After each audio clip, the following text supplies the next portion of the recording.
The containment wing of Grathar military installation 7 had been built to hold the most dangerous entities the Haldreni Dominion had ever encountered, and for 41 years it had held exactly one. Warden Sarek Kale stood at the observation gallery on the morning the countdown began and watched the human through 9 layers of reinforced crystalline barrier. The human sat in the center of its cell, a space 12 meters by 12 meters, featureless white walls, a sleeping platform, a sanitation alcove, a small table bolted to the floor. The human sat at the table. It was reading. It was always reading. The books were a concession that predated Sarek's assignment by 3 decades. Someone in the early years of the containment before Sarek, before his predecessor, before the warden whose name had been struck from the records had approved a request for reading material. Physical books, printed on inert substrate, delivered through the sterilization lock one at a time. The human read them slowly. It turned pages at intervals of approximately 4 minutes. It never damaged a book. It never refused one. When it finished, it placed the book on the left side of the table and waited. Someone would retrieve it through the lock. Someone would deliver another. 41 years, over 9,000 books, the only interaction the human initiated. Sarek had been warden for 6 years. He had inherited the posting from Warden Drusk, who had held it for 11 years before requesting a transfer that was granted with unusual speed. The transfer request, Sarek had later learned, had been filed 17 times. The first 16 had been denied without explanation.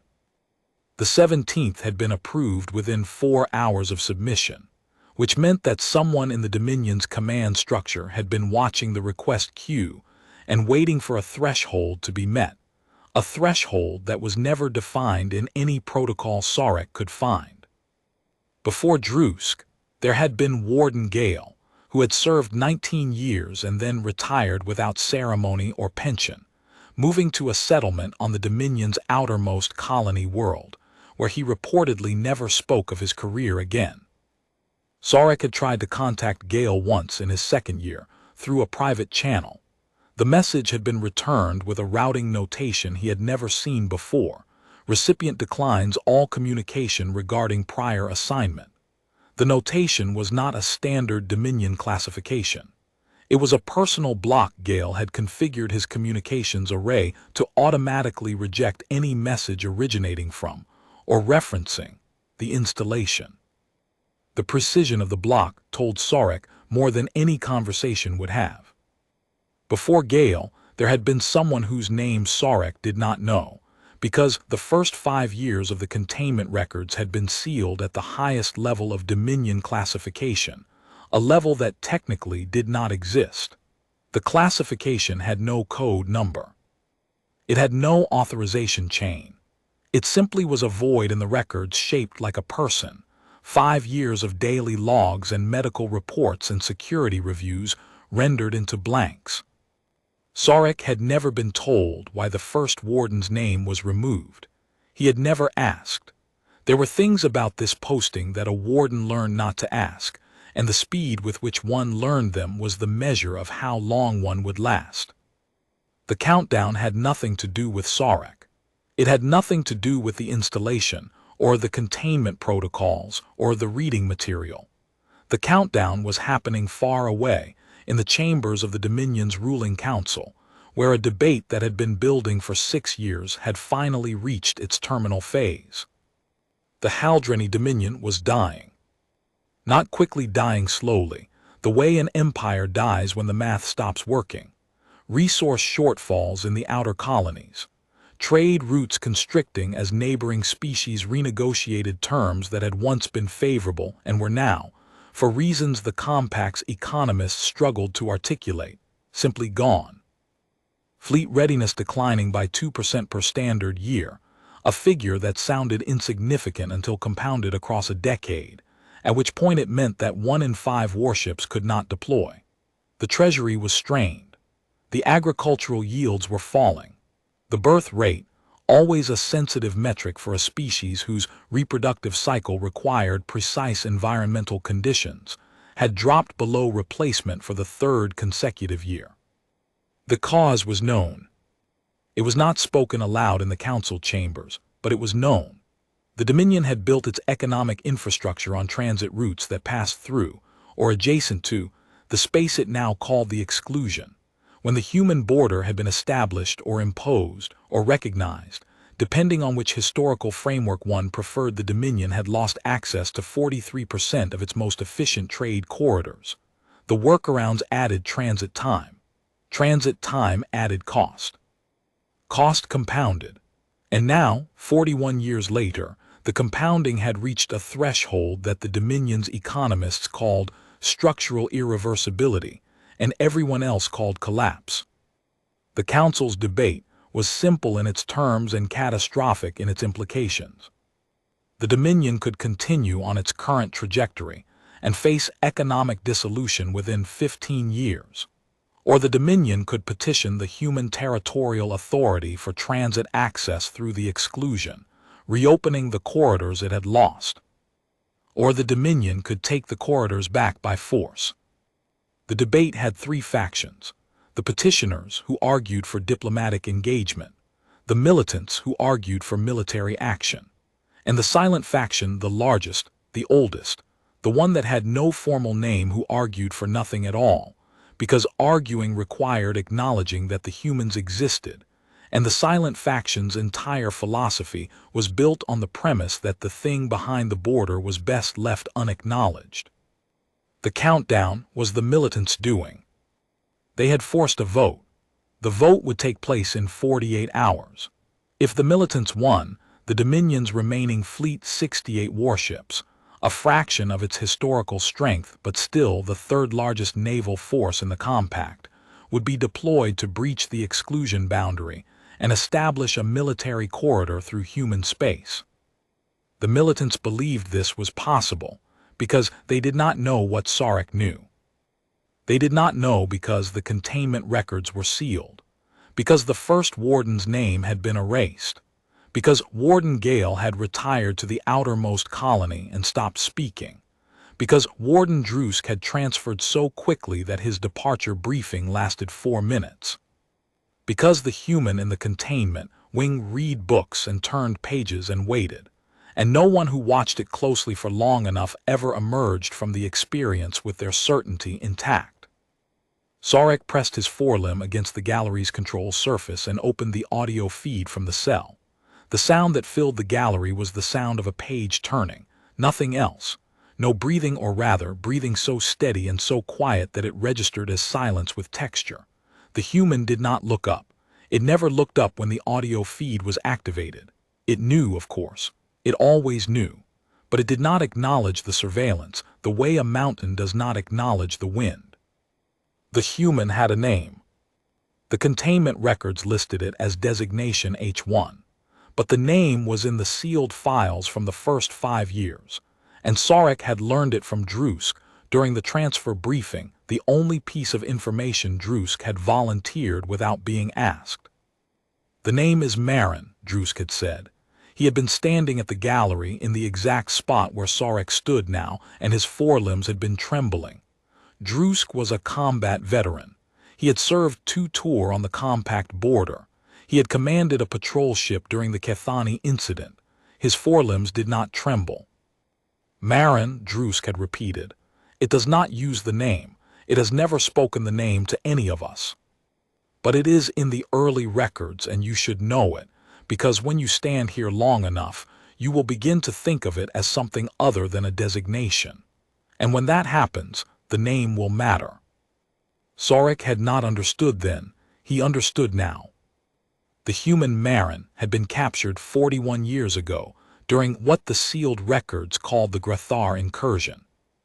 The publicly available version of events described a Haldreni deep reconnaissance patrol that had crossed the exclusion boundary and returned with a single human prisoner, confirming that the exclusion was inhabited and that its inhabitants were, as had been theorized, biologically unremarkable, a carbon-based bipedal species of moderate size. No natural armor, no venom, no radiation tolerance. No apparent biological advantage. that would explain the galaxy's collective decision to mark their territory as forbidden. The publicly available version was a lie.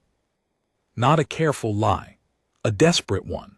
The kind of lie that is told not to deceive but to survive, to construct a version of events that allows the institutions involved to continue functioning. The truth was in the sealed records, and Sarek had never read the sealed records, but he had spent 6 years watching the human, and 6 years was enough. The Grathar incursion had not been a deep reconnaissance patrol. It had been a full battle group, 12 warships, 4,000 crew, the best equipped and most experienced formation the Dominion had deployed in a generation. It had crossed the exclusion boundary with orders to establish a permanent sensor outpost inside human space. 12 warships had entered. 1 had returned. 1 warship, 47 surviving crew out of 4,000, and the human. The 47 survivors had been debriefed. The debriefing transcripts were in the sealed records. But Sarek knew what the survivors had said, because the chief medical officer who had examined them, a Haldreni doctor named Reskith, had kept a personal journal, and the journal had found its way into the installation's archives through a chain of custody that suggested Reskith had wanted it found. The survivors said the same thing, all 47 of them, in the same flat, disconnected tone that the medical officer's notes described as effective disengagement consistent with profound psychological restructuring. They said that the battle group had crossed the boundary. They said that nothing had happened for 3 days. 3 days of normal operation, normal sensor readings, normal space. The exclusion was empty, quiet, stars and void and nothing. On the 4th day, the human had appeared. Not a fleet, not a weapons system, not a defense grid. A single human in a small vessel smaller than the Dominion's shuttle craft, barely larger than an escape pod. It had positioned itself directly in the path of the battle group and transmitted a single message on an open frequency, in fluent Haldreni. "You should not be here. I will give you time to leave." The battle group commander, Admiral Vren, whose name was in the sealed records and nowhere else, had responded with a targeting lock. Standard procedure. The human's vessel did not register as a threat. Its power signature was negligible. It carried no detectable weapons systems. The human had waited 1 hour. The message repeated once, "You should not be here. I will give you time to leave." Admiral Vren had ordered the lead warship to fire a warning salvo. 4 pulse cannons, aimed to bracket the human vessel without hitting it. Standard intimidation protocol. The salvo fired. The 4 pulse rounds crossed the intervening space at light speed, and then they were not there, not deflected, not absorbed, not detonated prematurely. They simply ceased to exist at a point precisely 100 meters from the human vessel, as if the space they were traveling through had decided not to carry them any further. Admiral Vren had ordered a second salvo, direct fire, 12 pulse cannons from 3 warships, aimed at the human vessel itself. The 12 rounds ceased to exist at the same point, 100 meters, precisely. The survivors described what happened next in identical terms, which the medical officer noted was itself significant. 47 individuals, on different ships, at different stations, describing the same event in the same words. They said the stars went out. Not all the stars, just the ones behind the human vessel. A circle of absolute darkness that expanded from the human's position like a pupil dilating, growing until it filled half the forward viewports of the lead warship. The darkness was not empty. It was full of something that the survivors could not describe except by analogy. It was like standing at the edge of deep water and feeling the water notice you. The human's vessel had not moved. The message came a 3rd time unchanged. "You should not be here. I will give you time to leave." Admiral Vren had ordered all weapons to fire. Every warship in the battle group. Full broadside, 87 weapons systems, the combined destructive output sufficient to slag a small moon. The survivors said the weapons fired.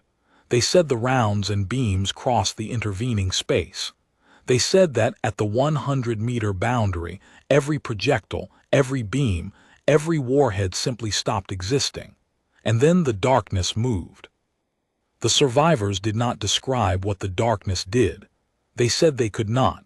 47 crew members debriefed individually, each said the same thing. I cannot describe what happened. I know it happened. I was present.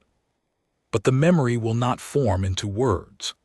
The medical officer's notes recorded this not as evasion, but as a genuine neurological phenomenon. The survivors' brains had recorded the event but could not process it into narrative. It existed in their memories as sensation without sequence, horror without plot. What the official record showed was simpler. 11 warships destroyed. Not damaged, not disabled.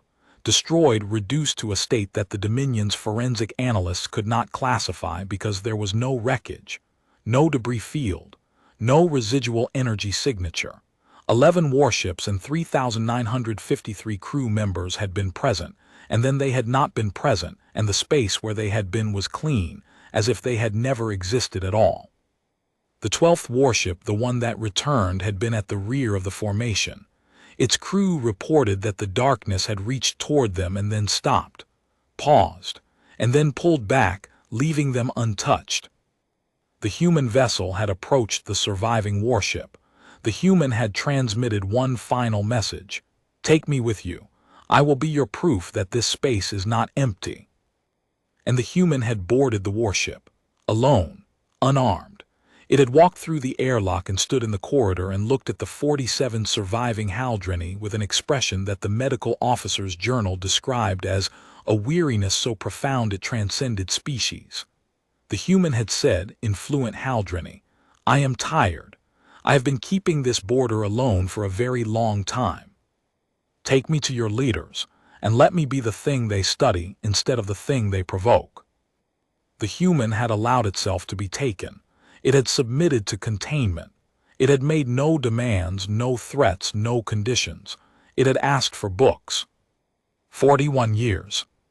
Sarek stood at the gallery and watched the human read. The page turned. 4 minutes of silence. Another page. The countdown was at 46 hours. The militants in the council did not know this story. They knew only the public version, a single human captured by a routine patrol, biologically unremarkable, proof that the exclusion was not defended by anything that could not be overcome.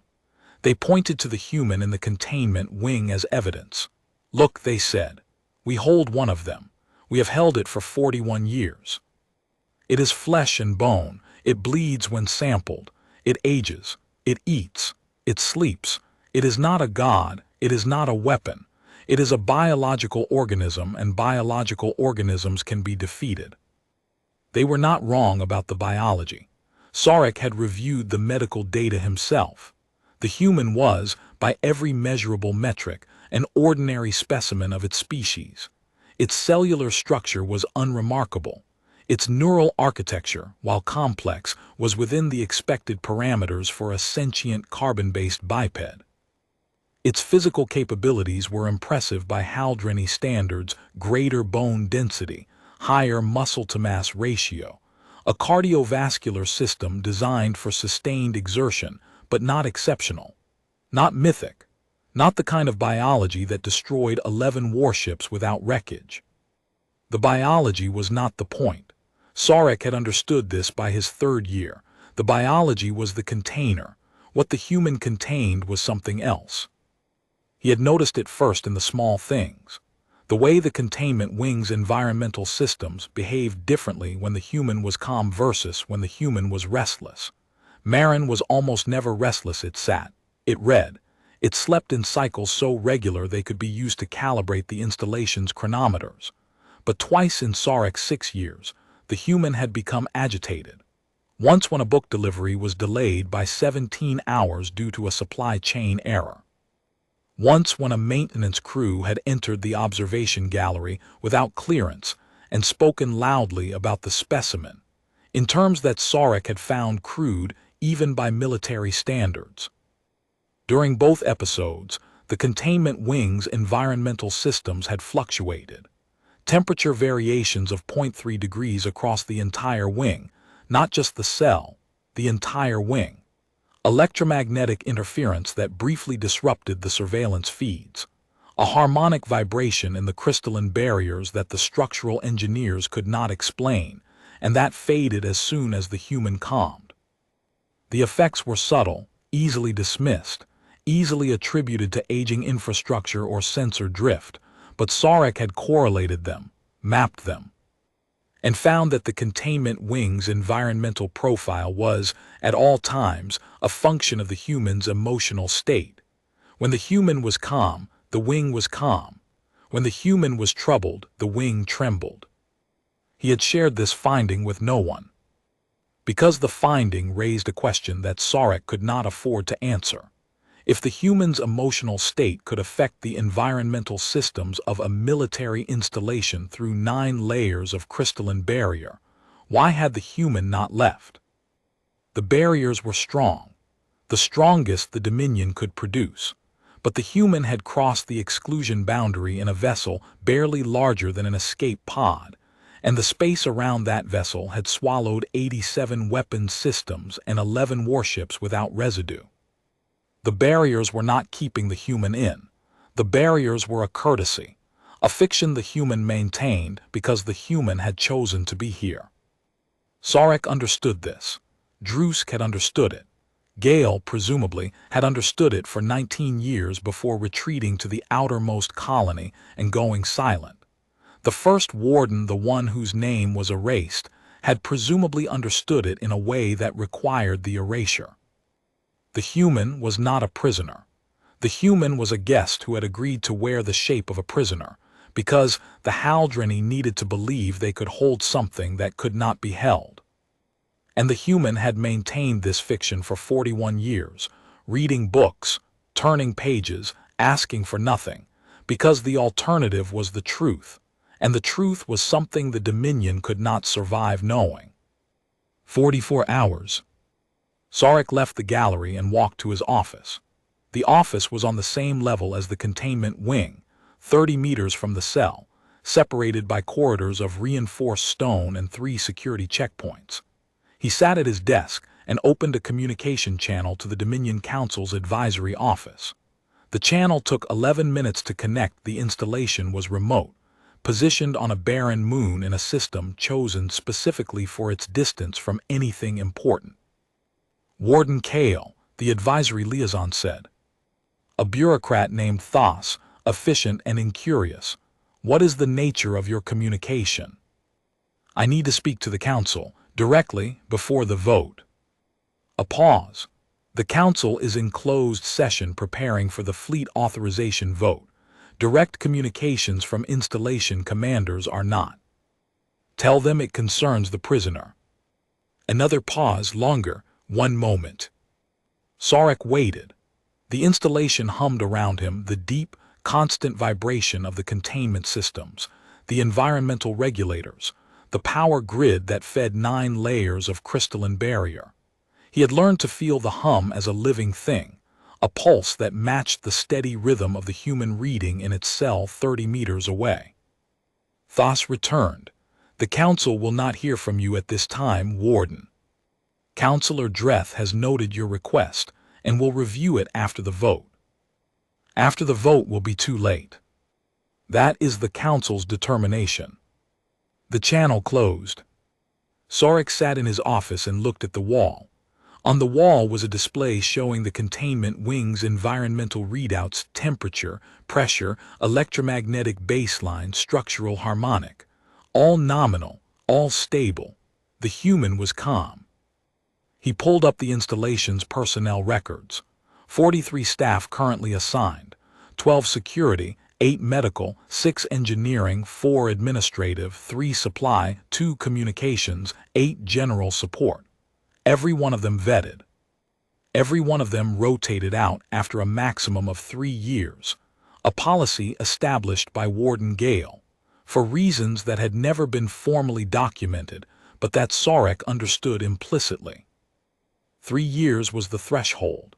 Beyond 3 years, the staff began to change. Not dramatically, not in ways that would appear on a medical evaluation or a psychological screening, but in subtle ways. They became quieter, more careful with their words. They stopped discussing the human in casual terms and began referring to it with a precision that bordered on reverence. They stopped complaining about the posting's remoteness and began treating the isolation as a virtue. They stopped asking when their rotation would come. Sarek was at 6 years. He was past the threshold. He knew this because he recognized in himself the symptoms he had observed in others. The quietness, the care, the sense that the installation was not a hardship posting but a privilege. The sense that proximity to the human was not confinement but elevation. This was the thing that Gale had fled. The thing that Drusk's trembling forelimbs had betrayed. Not fear of the human, fear of what proximity to the human did to you. Fear of the slow, gentle, irresistible gravity of something so far beyond your comprehension that simply being near it rearranged your priorities without your consent. The medical staff felt it too. Dr. Thin, the installation's chief physician 5 years on post, 2 past the threshold, had stopped filing routine reports on the human's biological metrics and started filing observations on the human's reading habits. Not because the biology had ceased to be relevant, but because Dr. Thin had come to understand that the biology was a surface and the reading was a depth. She cataloged which books the human paused on, which pages it returned to, which subjects made the 4-minute page-turning interval stretch to 5 or 6. She had built over 3 years a behavioral profile that was not a medical document but a portrait. Sarek had found it in the installation's local archive, misfiled under environmental monitoring, whether deliberately misfiled or subconsciously placed where it felt it belonged. He could not determine. The portrait showed a mind that was not declining, not stagnating, not enduring captivity with the dulled patience of a prisoner. The portrait showed a mind that was paying attention to everything, all the time, with the sustained focus of an intelligence that had been awake for over a century and had not yet run out of things to find interesting. The human read Haldreni philosophy and paused at passages about solitude. It read Haldreni military history and paused at passages about borders. It read Haldreni poetry, the old forms, the ones that predated spaceflight, and it paused at passages about waiting for someone to come home. Dr. Thin had included a single editorial note at the end of the portrait. The subject does not behave as a prisoner. The subject behaves as a guest who is waiting for its hosts to start the conversation. 42 hours. Sarek made a decision. He left his office, passed through the 3 security checkpoints, and entered the containment wing. He walked to the cell's interface panel, a console embedded in the crystalline barrier that allowed verbal communication with the occupant. He had used it 4 times in 6 years. Routine check-ins, mandated by protocol. Brief, formulaic exchanges that the human answered with a patience that made the formulas feel absurd. He activated the interface. The human Marin looked up from the book, blue eyes. The color still startled Sarek after 6 years. Haldreni eyes were dark, ranging from deep amber to near black. Human eyes held color the way glass held light, trapped, vivid, improbable. The blue fixed on Sarek with an attention that was neither hostile nor welcoming. It was present, completely, unsettlingly present, the way a deep body of water is present when you stand at its edge.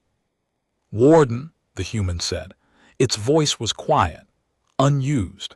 The Haldreni words were flawless. 41 years of reading Haldreni texts had given it a vocabulary that exceeded most native speakers. But the voice itself sounded like something retrieved from storage, dusted off, examined, and then carefully employed. "You are early. The next scheduled check-in is not for 17 days. This is not a check-in." The human closed its book, placed it on the left side of the table, folded its hands, 5 fingers pale, the knuckles showing the wear of decades. "No," it said. "I did not think it was. You know about the vote. I know about the fleet preparations. I have known about them for some time. Sarek felt the floor shift beneath him, not physically, not a tremor, but a recalibration of something he had assumed. How? Your cell has no communication access. The human looked at Sarek. The blue eyes held something that Sarek had to work to identify: compassion. Not pity, compassion. The difference mattered. Pity looked down, compassion looked across. Warden, I have been here for 41 years. I have read 9,412 of your books. I have learned your language, your history, your mathematics, your philosophy. I have listened to your environmental systems cycle through their patterns. I have felt the vibrations of every ship that has docked at this installation, every shuttle that has launched, every communication array that has powered up. I know the rhythm of your military, the cadence of your politics. I know when your supply ships arrive late because funding has been cut. I know when your staff rotations accelerate because someone has become uncomfortable. The human paused. I know your fleet is mobilizing because the vibration profile of the installation changed 6 days ago. More traffic, heavier vehicles, the harmonic signature of warship-grade reactor cores passing through the system. Your council is preparing to send a fleet into the exclusion. Sarek said nothing. The containment wing hummed. And I know, the human continued, that you are here because you understand what will happen if they do. Tell me. You already know. I want to hear you say it. The human stood. It was not a tall species by galactic standards, shorter than a Haldreni, slighter than a Kethani. But when the human stood, something in the containment wing's environmental readout shifted. Temperature dropped 0.1 degrees across the entire wing. The crystalline barriers emitted a harmonic that Sarek felt in his jaw. Your council believes I am proof that humans can be captured and contained, the human said. They look at me and see an organism, flesh and bone and blood, sitting in a cell, reading books, growing old. They see something manageable, something within the boundaries of their experience. But you are not. I am exactly what I appear to be. I am flesh and bone and blood. I sit in this cell and read books and grow old. Everything your medical staff has measured about me is accurate. I am biologically ordinary. Then what destroyed the battle group? The human looked at Sarek, and for the first time in 6 years, the expression on its face changed from the calm, patient, mildly weary default it maintained. The expression that replaced it was sadness. Deep, structural sadness, the kind that did not surface as emotion, but as topology, a landscape of the face that revealed how far down the sadness went. I did not destroy the battle group, the human said. I asked them to leave. They chose not to, and then the border responded. The border. The exclusion boundary is not a political designation, Warden. It is not a line on a map drawn by committee. It is a living system. It was built, grown by my species over the course of 2 centuries, and it operates autonomously. I am not its controller. I am not its weapon. I am its voice. Its only voice. The only part of it that can still speak, still reason, still plead. When I stood in front of your battle group and asked them to leave, I was not threatening them. I was begging them, because I knew what the border would do if they refused, and I did not want to watch it happen again. Again. The word landed in Sarek's thorax like a stone. How many times? Sarek asked. 7. Your battle group was the 7th incursion in 200 years. Each time I found the intruding fleet. Each time I asked them to leave. Each time some left. Each time some did not. And each time the border removed the ones who would not leave. Removed. I will not describe the mechanism. Not because it is secret, because describing it does not help. Your survivors could not form the memory into words. That is not a malfunction. That is an accurate response to observing something outside the cognitive framework of biological sentience. The border does not operate on principles your physics can model. Describing it would be like describing color to a species that sees only in thermal gradients. The words would exist, the meaning would not. The human sat down again, the temperature normalized, the harmonic faded. "Why did you come with us?" Sarek asked. "After the battle group, you could have stayed. You could have remained behind the border and let the Dominion draw its own conclusions." "Because I was tired." The simplicity of the answer cracked something in Sarek's understanding. "I have been the border's voice for 107 years. I was not born to it. I was a cartographer, a map maker. I charted transit routes in the outer colonies before the exclusion was established.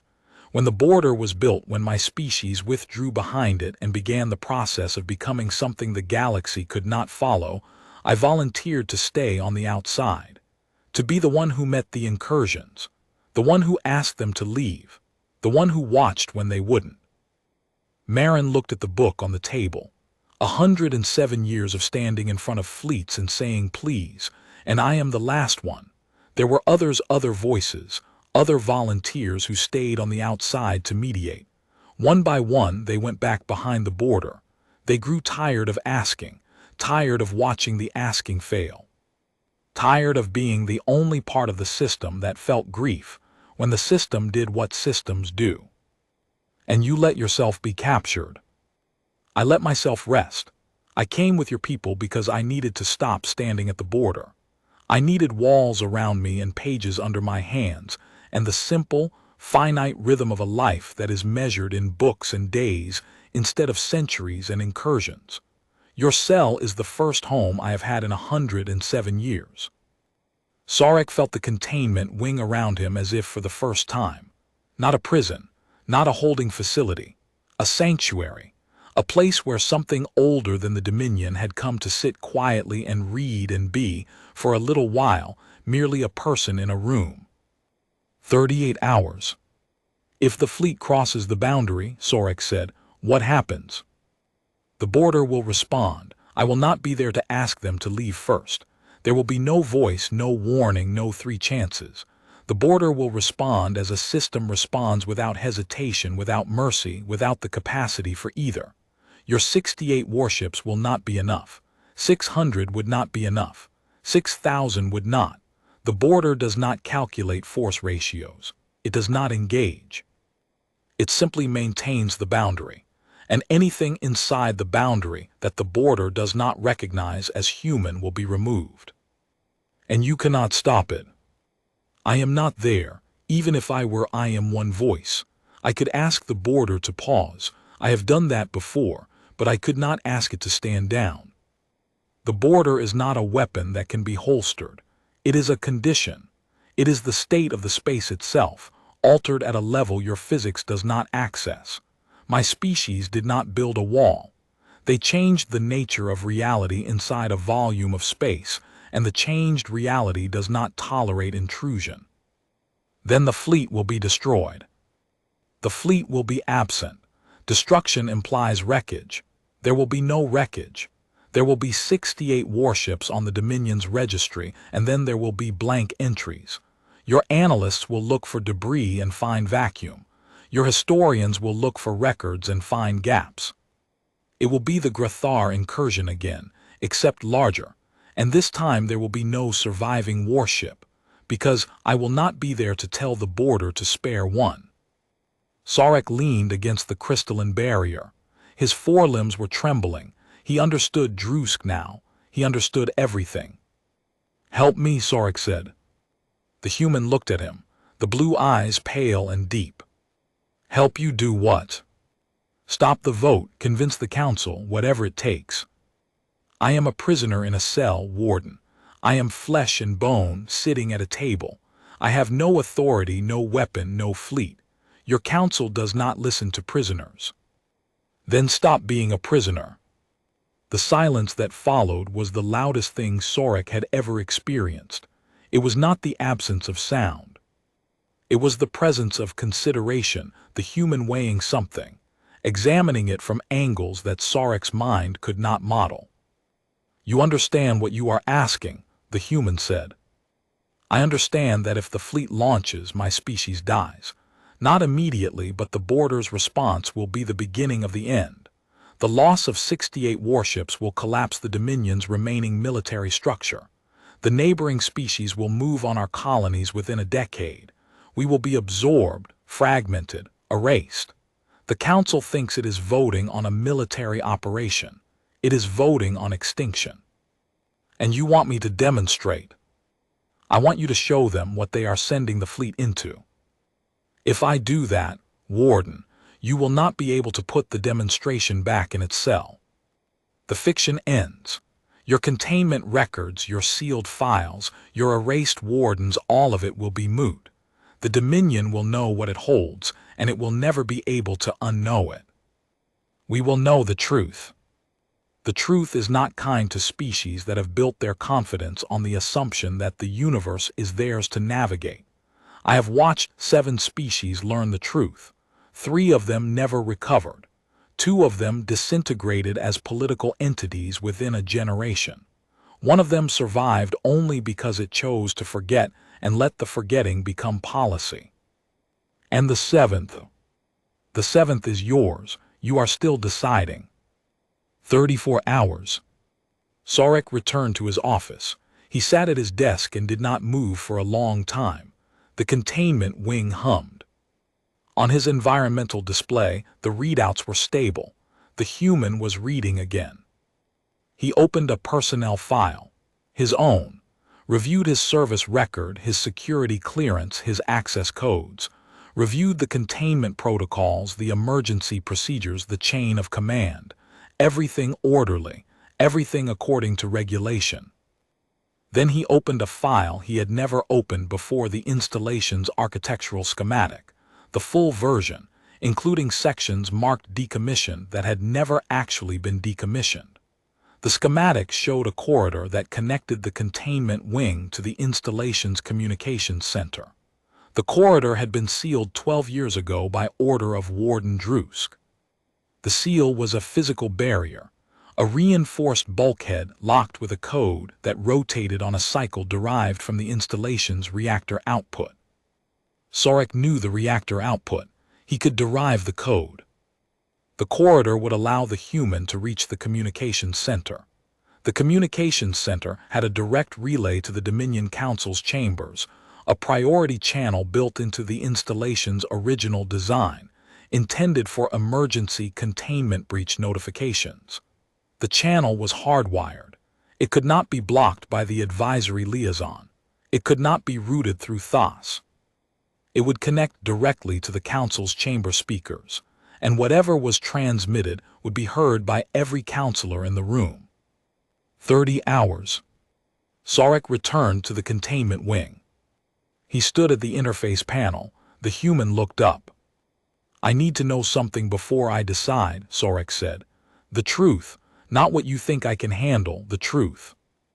"Ask. Are you lonely?" The human's face changed again. Not sadness this time. Something older. Something that predated the containment, the border, the incursion, something that went all the way back to the cartographer who had volunteered to stand outside the border while everyone else went inside. "Yes," the human said, "for 148 years. You could go back, behind the border, you could rejoin your species." "I could, but my species is no longer what I am. They have changed. The process that built the border also changed the people inside it. They are still human in name, but they are something else in substance. I stayed outside because I did not want to change. I wanted to remain what I was, a person who reads books and turns pages and measures time in days. A person who can sit across a barrier from a Haldreni warden and have a conversation in which both parties are confused and uncertain and trying. That is what I am. The thing behind the border is something else. Something greater. Something different. I do not rank it. I do not judge it. I chose not to become it. That choice is the only thing I have left that is entirely mine." 26 hours. Sarek pulled up the architectural schematic again, studied the sealed corridor, derived the bulkhead code, verified the communications center's priority channel. confirmed that the relay to the council chambers was still hardwired and functional. He composed a message in his personal log, not an official report, not an order, not a document that would enter the chain of command. A note to whoever came after him, whoever the next warden would be, if there was a next warden, if the installation still existed after what he was about to do. The note said, "The human is not a prisoner, it never was. It chose to stay because it needed rest, and it chose us because we were the ones who came for it. If you are reading this, the containment fiction has ended. Do not attempt to rebuild it. Offer the human a choice, stay, leave, or speak. It has earned all three." 20 hours. Sarek unsealed the corridor. The bulkhead locks disengaged with a sound that vibrated through the installation's structural framework, a deep, mechanical sigh, as if the building itself was exhaling something it had held for 12 years. The corridor beyond was dark, clean, and untouched. Emergency lighting activated as Sarek stepped through, casting the passage in the amber glow of low-power illumination. He walked the corridor, 114 meters, 4 sealed intersections, each with a code he derived from the same reactor output. At the end, the communications center, a room of consoles and relay equipment, all functional, all maintained by automated systems that did not know the corridor had been sealed. He powered up the priority channel, green indicator, active, direct to the council chambers. He left it ready. Then he walked back to the containment wing. 18 hours. "It is ready," Sarek told the human through the interface panel. "The priority channel to the council, hardwired, they cannot shut it down from their end. Whatever you say will be heard." The human stood. It looked at Sarek for a long time. Then it looked at the 9 layers of crystalline barrier that stood between them. Each barrier was a marvel of Haldreni engineering the hardest material the Dominion could produce, layered with dampening fields and sensor grids and structural monitors. "You will need to open the barriers," the human said. "I know. Once I am outside this cell, the fiction ends. Your staff will see me walking through the installation. Your security teams will respond. Your protocols will activate. I have thought about that. What is your solution? I will walk with you. If anyone attempts to interfere, I will order them to stand down. I am the warden. The installation is my authority. And if they do not comply, then you will demonstrate why compliance is not the relevant question." The human almost smiled. It was the closest to a smile Sarek had seen in 6 years, and it was not a happy expression. It was the expression of someone who had spent 148 years hoping to be understood and had, in this moment, come close. "Open the barriers, Warden." Sarek entered his authorization code. 9 layers of crystalline barrier retracted into their housing slots, one by one, each producing a tone as it withdrew, a descending chord that Sarek had never heard before, because the barriers had never been opened in sequence. The chord was beautiful. It sounded, to Sarek's ear, like relief. The tones lingered in the containment wing's acoustics, overlapping, building into a resonance that the structural monitors registered as anomalous, but that Sarek felt as something closer to music, as if the barriers, engineered to contain, were expressing something about the act of opening that their designers had not anticipated. The 9th barrier cleared its housing slot. The cell was open. For the first time in 41 years, there was nothing between the human and the corridor but air. The human stepped out of the cell. It stood in the corridor of the containment wing, 12 meters by 12 meters of open space, after 41 years of 12 meters by 12 meters of enclosed space. It breathed. It closed its eyes. It breathed again. Sarek watched the environmental monitors. Temperature across the containment wing dropped by 0.2 degrees, then rose to 0.1 above baseline, the first time in Sarek's tenure that the wing had ever registered above baseline. The structural harmonics shifted to a frequency that the monitoring system could not classify, Flashing a sensor calibration required warning that Sarek dismissed without looking. The sensors were fine. The frequency was simply outside the range they had been built to measure. The human opened its hands, flexed its fingers, rolled its shoulders, a motion that should have been unremarkable but carried in context the weight of 4 decades of stillness ending. It looked down the corridor, then up at the gallery where Sarek had watched it through crystalline for 6 years. Then it looked at Sarek, standing 3 meters away, unprotected, unbarriered in the presence of something that had broken 11 warships and was now stretching its shoulders like a person waking from a long sleep. "Shall we?" They walked. The first security checkpoint activated automatically. 2 guards, weapons drawn, their sidearms aimed at the human with the rigid precision of training that had never been tested against its actual subject. Sarek raised his forelimb, the command gesture for stand down. The guards hesitated. They looked at the human. The human looked back at them with the calm, patient, present attention it brought to everything, and the guards lowered their weapons. Not because they were ordered to, because something in the way the human occupied the corridor, unhurried, unafraid, attending to them as individuals rather than obstacles, made the weapons feel not dangerous but irrelevant. One of the guards, a young officer named Dren, on her first rotation took a half-step backward, not in fear, in deference, the kind of involuntary yielding that a body performs in the presence of something it recognizes as legitimate before the mind has time to classify why. The second checkpoint, 3 guards.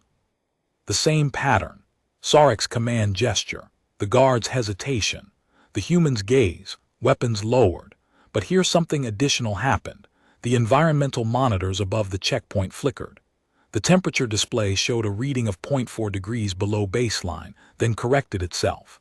The structural harmonic sensor registered a frequency it had not recorded before, low, steady, consonant with the vibration profile of the containment wing when the human was most deeply calm. The installation was adjusting, not to the human's anxiety, to its purpose. The building could feel that something had shifted, and it was resonating with the shift. The third checkpoint was manned by Sergeant Creve, the longest-serving security officer on the installation, 8 years, well past the 3-year threshold.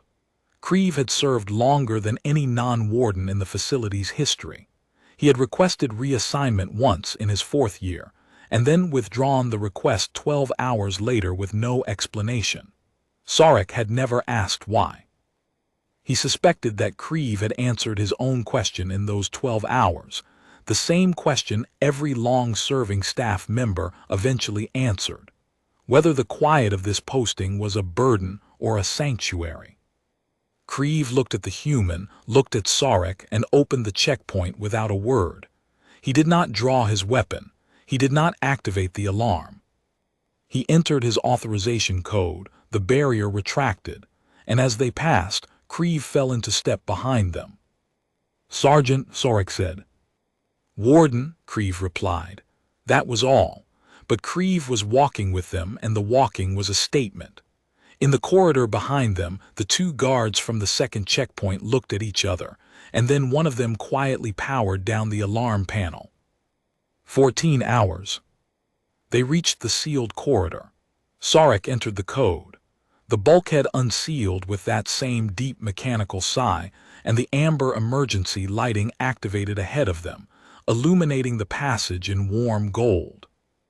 The human stopped at the threshold, stood there for a moment, looking at the corridor, the first new space it had seen in 41 years.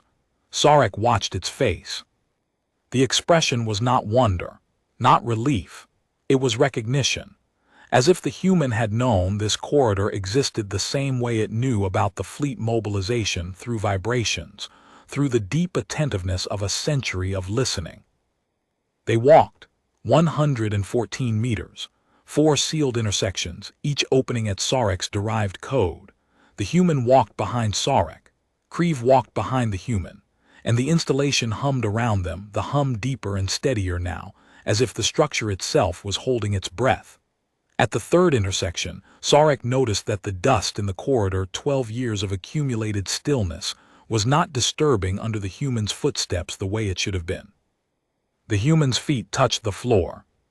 The human had mass, had weight, left the faint impression of footprints. But the dust did not rise.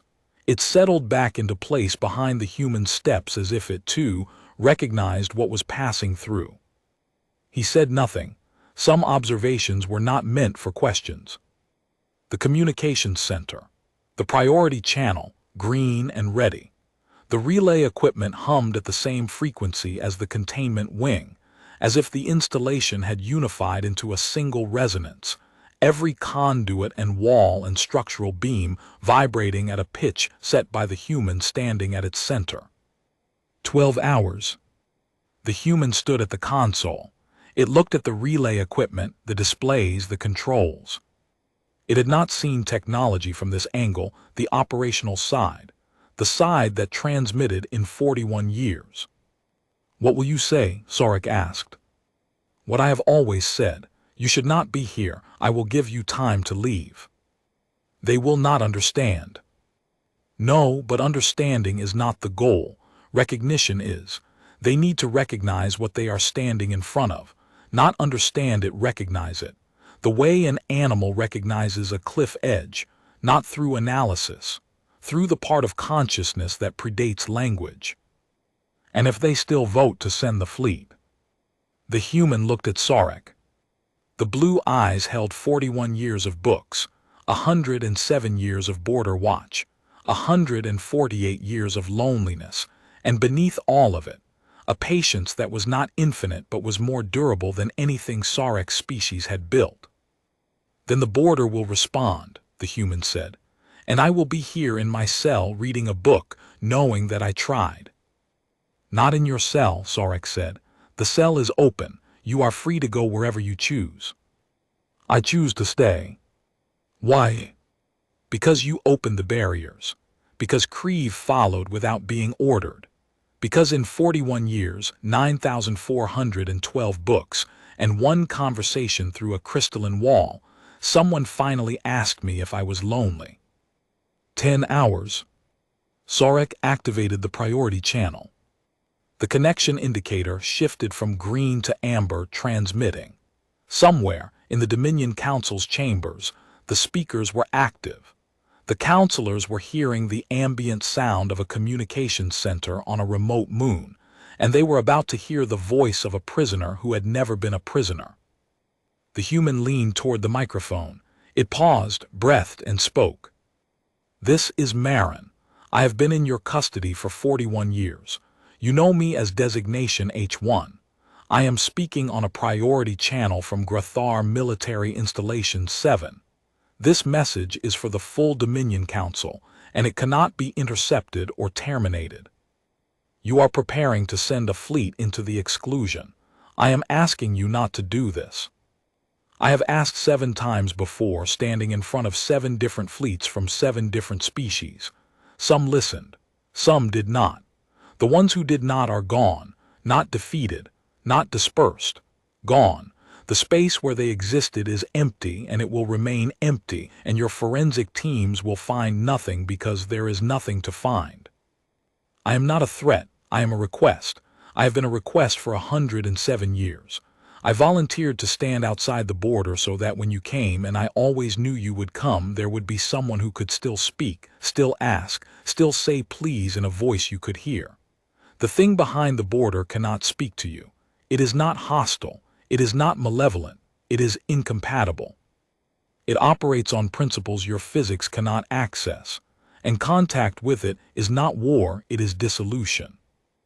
I came with your people 41 years ago because I was tired, because standing at the border and asking fleets to turn around and watching them refuse, and watching the border erase them, had broken something in me that I could not repair by standing there longer. I chose your cell because it was quiet. I chose your books because they were the only conversations left that did not end in someone ceasing to exist. Your warden has opened my cell. I am standing in your communications center of my own choice, And I am asking you one more time, for the 8th time in 107 years, do not send your fleet into the exclusion, not because I will stop you. Because I cannot stop you, the border will stop you, and the border does not ask. The human stopped speaking. The priority channel stayed open. Sarek could hear faintly the ambient noise of the council chambers murmuring, the sound of bodies shifting, someone speaking in a low voice that did not carry. Then silence. The channel remained open for another 6 hours. Sarek and the human and Creve waited in the communications center. No one came. No alarms sounded. The installation hummed. At some point, Sarek could not have said when Dr. Thin appeared in the doorway behind Creve. She did not speak. She looked at the human, standing free and uncontained in the amber light of the communications center, and something in her expression settled into the same recognition that Sarek had seen in the guards, in Creve and himself. She carried a medical kit. She set it down on the console nearest the door and remained. After her, 2 engineers arrived, Moss and Kurvoth, both past the 3-year threshold, both quiet. They said nothing. They stood in the corridor and waited as if their presence were its own communication. We are here, and we choose to be. 4 hours before the vote, the advisory liaison's voice came through the standard channel. Not Thas, someone more senior. A voice Sarek did not recognize. Warden Kale, this is Councillor Dreth. The fleet authorization vote has been indefinitely postponed. The Council requests that you transmit the containment records, all of them, including the sealed files. Sarek looked at the human nodded. Transmitting now, Councillor. The records went out, 5 years of sealed files, the first warden's name, the Grathar incursion's true scope, the medical officer's journal, everything. The channel closed. The communications center was quiet. Sarek stood in the silence and listened to the hum of the installation. It had changed again. The deep, constant vibration that he had learned to read like a second pulse was slower now, steadier, as if the structure had settled into a register it had been approaching for 41 years. The environmental readouts on the communications center's secondary display showed nominal values across every metric, but beneath the nominal, there was a quality that Sarek could not quantify and could not ignore. The installation felt calm in a way it had never felt before. Not the calm of containment, the calm of resolution, of something held in suspension, finally permitted to rest at its natural state. Creve stood at the doorway. The sergeant's posture was not at attention, not at ease. It was something between the two, a stance that Sarek had never seen in a military context, but recognized instinctively. It was the posture of a person who has decided to be where they are. Sarek turned to the human. What now? Marin looked at the room, the consoles, the amber emergency lighting, the relay equipment. Then at the doorway beyond Creve, where the sealed corridor led back to the containment wing, to the open cell, the table, the place where 9,412 books had been read in silence by someone who had wanted, more than anything, to be in a conversation. Then back at Sarek, with those blue eyes that held 148 years of solitude, and for the first time in Sarek's observation, something that looked like its opposite. Not joy, something more durable than joy. The expression of a person who has been standing alone at a window for longer than civilizations last and has finally heard a knock at the door. Now, the human said, I would like a new book. And if it is not too much trouble, someone to discuss it with. Creve went to get the book. Sarek pulled up a chair. The containment wing hummed. The barrier stayed open. And somewhere in a council chamber on the far side of the Dominion, a species looked at the truth and chose not to look away.